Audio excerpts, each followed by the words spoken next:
My target out of this big 45-year cup and handle pattern, the longer term target is at least $100. On the panel yesterday, I showed a logarithmic chart, and it could take silver to $200, $300, maybe even $500. The target is 53 for silver in the short term. I personally haven't seen anything like that in the 25 years that I'm now active in gold.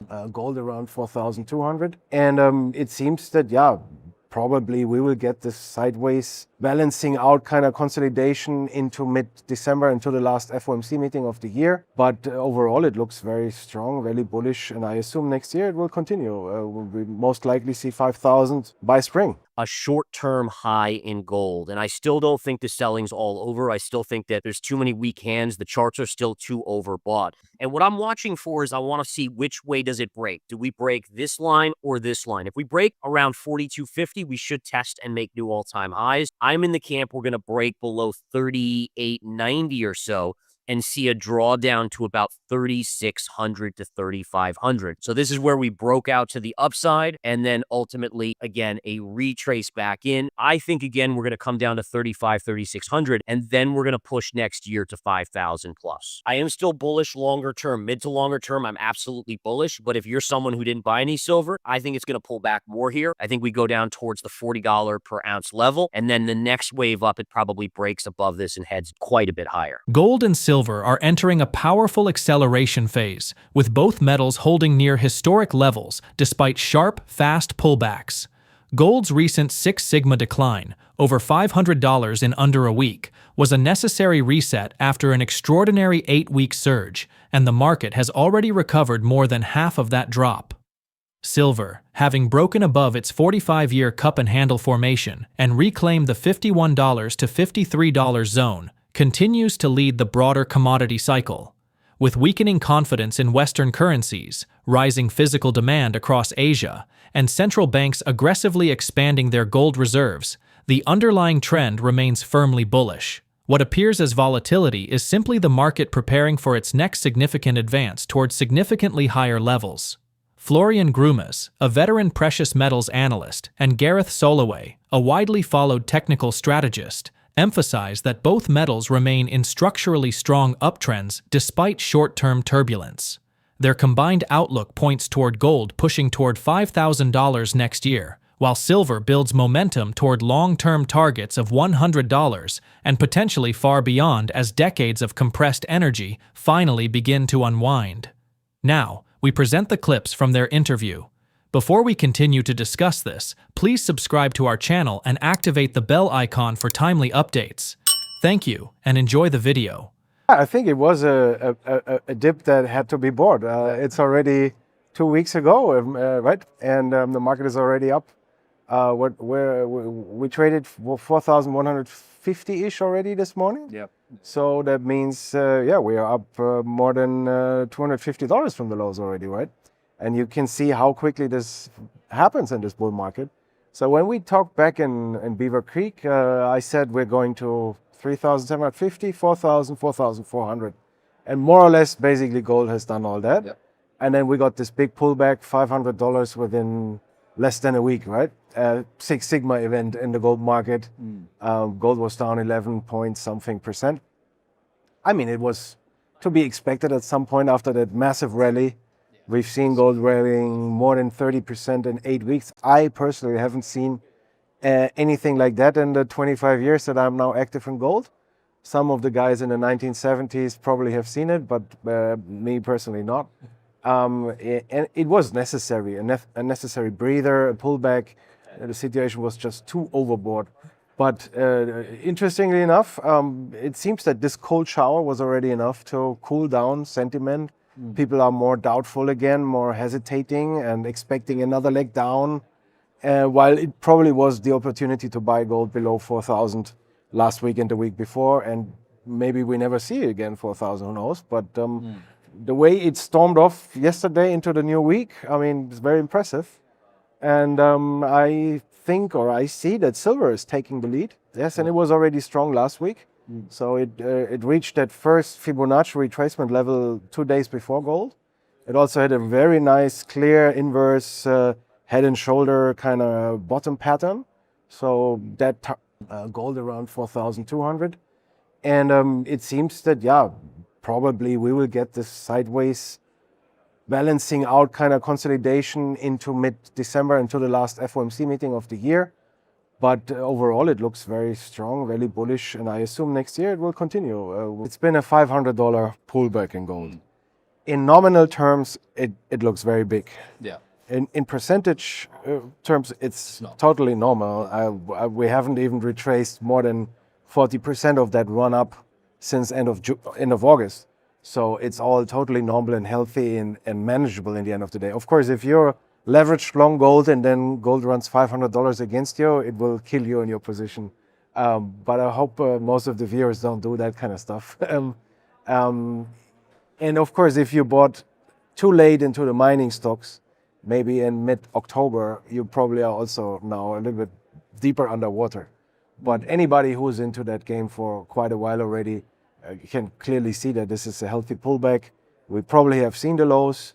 If you go back the last 1.5 years, whenever we had such a run up, gold made a new all-time high and then we got a sharp sell-off. Yep. The low came in within the first sell-off. And afterwards it was just balancing out, consolidation sideways, higher lows, and gold trying to break through the back then new all-time high. So it's been always the same structure. Of course, usually the markets make it so complicated that at some point when everybody recognizes a pattern, markets will not repeat it, right? Yeah.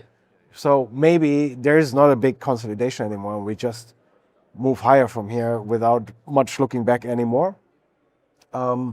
But I think, I think the rally's intact. It's been a good breather. I have a buy signal on the daily chart for gold.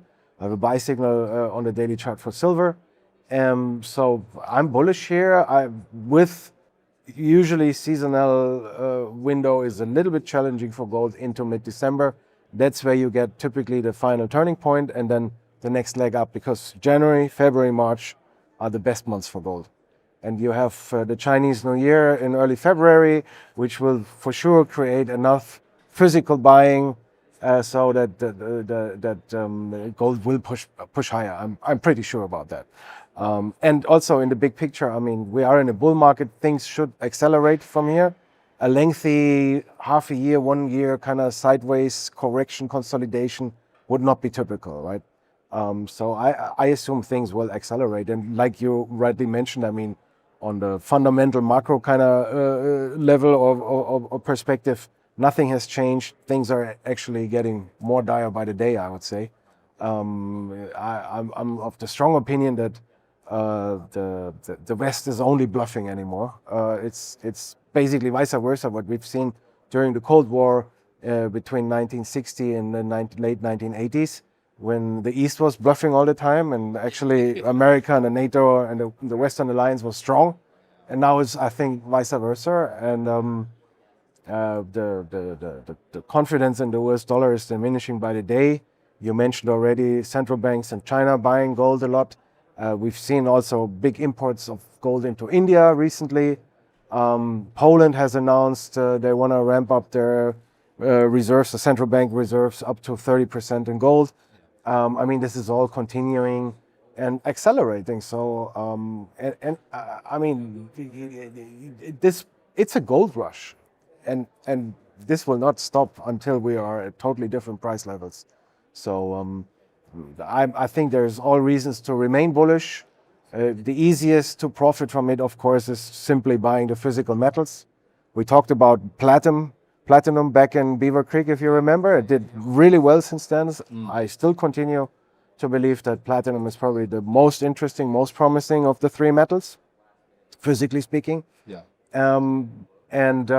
Of course, there's other sectors in the commodity space that should catch up now, copper, oil, but overall gold is leading the whole commodity sector. And within the precious metals, I can see that silver has taken the lead. So silver has broken out above $50, 45-year cup and handle pattern, massive energy that has been compressed over the years. The breakout is there very clearly. 54, 45-ish was the new all-time high in silver. So basically the pattern is resolved and is completed. And yes, we got this pullback below 50 again, but as of today, silver is already trading back at 51. I just said before, 53 is my next target from this inverse head and shoulders pattern. And my target out of this big 45-year cup and handle pattern, the longer term target is at least $100. On the panel yesterday, I showed a logarithmic chart, and it could take silver to $200, $300, maybe even $500. Gold's recent pullback is forming a textbook retracement inside a much larger bullish structure, with the market repeatedly bouncing from key pivot zones. Despite sharp declines after the October spike, price action continues to mirror historical patterns, in which early sell-offs create the base for the next significant advance. The broader setup still favors a deeper correction into the $3,600 to $3,500 region before momentum rebuilds, setting the stage for a decisive push toward $5,000 and beyond in the coming cycle. Silver and platinum remain strategically positioned as well, with silver preparing for another high-energy move after breaking long-term resistance, while platinum eyes a significant breakout above multi-year barriers. Meanwhile, broader equity markets show signs of exhaustion, stretched far above long-term averages and vulnerable to a deeper unwind as liquidity tightens. Now, let's get back to the interview. For me, I'm looking at the charts here, guys, and really what we're seeing is a short-term high in gold. And I still don't think the selling's all over. I still think that there's too many weak hands. The charts are still too overbought. And I'm really looking for us to kind of, you can see how we've had the big fall here in the first portion of October. And then we had a good bounce, but it's starting to come back in. And what I'm watching for is I want to see which way does it break. Do we break this line or this line? If we break around 42.50, we should test and make new all-time highs. I'm in the camp we're going to break below 38.90 or so and see a drawdown to about 3,600 to 3,500, which is actually the pivot high right here of all of this consolidation range, right? So this is where we broke out to the upside and then ultimately, again, a retrace back in. I think, again, we're going to come down to 3,600, and then we're going to push next year to 5,000 plus. I mean, that would be amazing in gold. I don't see it right now, but I do see it in 2026. So again, I think that overall, 2026, we will see it. And I think it's important to understand that we have the differences here, right? So in 1979, when we topped out going into 1980, we had Volcker raising interest rates. We now have the Federal Reserve cutting, Powell cutting rates. We have debt to GDP in 1980, it was about 32%. We now have it at 130%. And so there are big differences. You brought up the similarities between 1979 and the top, and you're right on that. And that's what we talked about last time. But it's important to remember that's a short-term pullback. And then I do think the situation is different this time, where we will see these new all-time highs much quicker than obviously what we saw in the 80s. I do think QE is coming back, but I don't think it will be as aggressive as, for instance, COVID, even during the great financial crisis, because I do worry that inflation is going to make it tougher. And that's going to make it harder on risk assets, because we really rely on this printing of money, of flooding the system with money to push up asset prices, right? If you want stocks up, print more money, right? If you want gold up, print more money. And I do think gold's going higher, but ultimately the inflation needs to come down more if they're going to do that. And I'm not convinced that we're going to see inflation coming down until we're in a steep recession. I love the rarity of them being they're even rarer than gold. Obviously, they're not prized by investors or collectors or gold bugs quite as much as gold. But when you're in a system where the money printing is likely just going to continue ad nauseum, how do you not go for a rarer metal like platinum and palladium versus gold? And I think a lot of people don't think that, right? The average person thinks, oh, well, gold is priced more, it must be rarer. It is not. It just has a bigger fan base, essentially. So looking at the chart here, we did slam into this resistance here from 2012, and that's what we're retracing off. But I agree. I think platinum's going a lot higher in the coming year to years.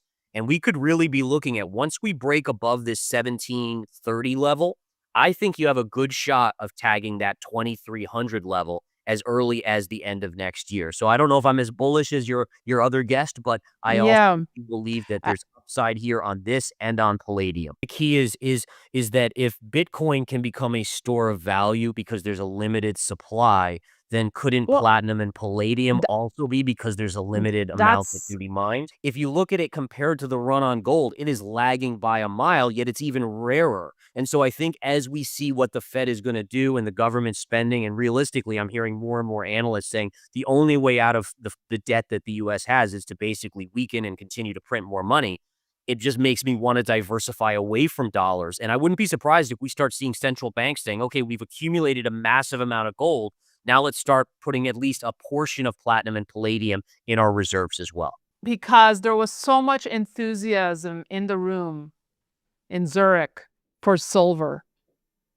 Understandable, understandable. So number one, silver's always like that, right? It always gets people so hyped up because it's a cheaper metal, but it still has these monstrous runs. Now, the big thing on a technical perspective here is this chart, which goes back to 2008, right? So here we have a chart where is the huge parallel. It goes back to the financial crisis low and the COVID lows. And if we drag a parallel up to the bull market high in 2011, look at where we topped out twice now on silver, right at Yeah. that line. Boom, it slammed back down. Now, I am still bullish longer term, mid to longer term. I'm absolutely bullish. But if you're someone who didn't buy any silver, I think it's going to pull back more here. I think we go down towards the $40 per ounce level. And then the next wave up, it probably breaks above this and heads quite a bit higher. Probably talking about at minimum a 10 to 11% S&P correction here that we've already started. And then likely we're going to see a 15+% in the NASDAQ. Now we're already in that free fall zone, but I'd love to show you this chart of the S&P. And this is what let me basically call the last time I was with you. I said, Yeah. this is something that's very concerning to me, this parallel on the charts. And you can see here, this goes back to 2020. This is the COVID low. These are the bear market lows of 2022. And this is your liberation sell-off tariff low. And look at how it all aligns in a perfect line. And if you drag a parallel right up to the bull market highs of 2021, look at where the market's topped out right at that line. And I'm always in the camp of, we all have our personal biases, oh, the markets can really go higher or lower. But in reality, the charts are the only way I get odds in my favor, the probabilities. And right now, that to me is a top until proven otherwise on the markets. A lot of new investors that have come in this market since 2020, right? In fact, a lot of the younger generation stayed away from investing until they were home with nothing else to do for months and months and months in 2020. We have this whole new generation of investors in that think that V bottoms are normal, that you drop 20% and in a month or two, you're back at all-time highs. I'm old enough from the 1999 collapse of the dot-com bubble, the 2007, 2008, 2009, to know that there will be a bear market that drags on for long periods. And my fear is that the AI trade has now topped out. There are so many issues starting to run up here on the AI trade. And I do think we're at a verge or on the verge of a big 40% drop in the SMH. And take a look. I'll show you. Let me show you. I bring the data, right? It's You like do. lots of people out there, they just spit out stuff. I always try to back it up because I think the viewers deserve that, right? I mean, it's not just an arbitrary statement. So this is your chart of the SMH, the semiconductor, the VanEck Semiconductor ETF. It tracks basically all of the semis, NVIDIA, Broadcom, etc. in it. This is your weekly chart. Now, what I was studying here is this is your weekly 200 moving average. And I said to myself, I wonder percentage-wise, how far do we get away from home base, which is a moving average, before we pull back to home base? And so I took my measurement tool here and I said, okay, here in 2021, we had a high. Let's do a measurement from the 200 moving average to the high, about 103%, right? 102, 103%. Then let's see how far away in 2024 we were before we corrected. We drag it up, basically 102%. And so I said to myself, that's kind of weird. So basically we were above 100%. And then in 2021, we saw a 45% drawdown in the semis. In 2024, we saw a 40% drop in the semis after being 100+% up. And I said to myself, okay, well, where are we now? When we made our all-time high in the semis a few weeks ago, how far away were we? And look at this, 102% above. Wow. So what we're seeing here is that the data shows us that when we get this far away from our 200 weekly moving average, there tends to be a drawdown. And if we just average these last two drawdowns, you're basically in the 40% pullback range. I think just be aware that at some point time is up for the market. Valuations, problems in the economy continue to mount. We've obviously seen the government shutdown. Now it's back on. But if you look at, I think the biggest thing to me is that if you look at the population in the US and in most countries, there's about 70% that are struggling right now because of inflation and they weren't invested heavily in the markets or aren't invested heavily, versus everyone else who's still spending because they've had all these gains in stock markets. And once the stock market stops going up, that's going to be where those spenders, those consumers pull back. And once they pull back, the economy goes south very, very quickly. So I do think I'm still in the camp that we're due for a recession. It's been a long, long time since we've really had one that wasn't Fed-induced by raising rates. And I do think we're at a point where we will see one soon. The recent volatility across metals and broader markets is revealing the underlying shift taking place beneath the surface. Gold's sharp retracements remain consistent with every powerful advance over the past 2 years, in which early sellers get shaken out before the larger trend reasserts itself. Silver's breakout structure continues to build energy even as near-term pullbacks develop, while platinum and palladium show the kind of structural lag that often precedes major catch-up phases. At the same time, equities and semiconductors sit at extremes far above long-term averages, warning that a deeper unwind may be unavoidable. As liquidity pressures tighten and inflation proves more persistent than expected, hard assets remain positioned to lead the next significant rotation. The broader macro landscape continues to validate this shift, making physical metals increasingly central to long-term stability. Share your thoughts on their analysis in the comment section below. If you find this video informative, please support and turn on notifications to stay informed about our latest videos. See you in the following video. Thanks for watching.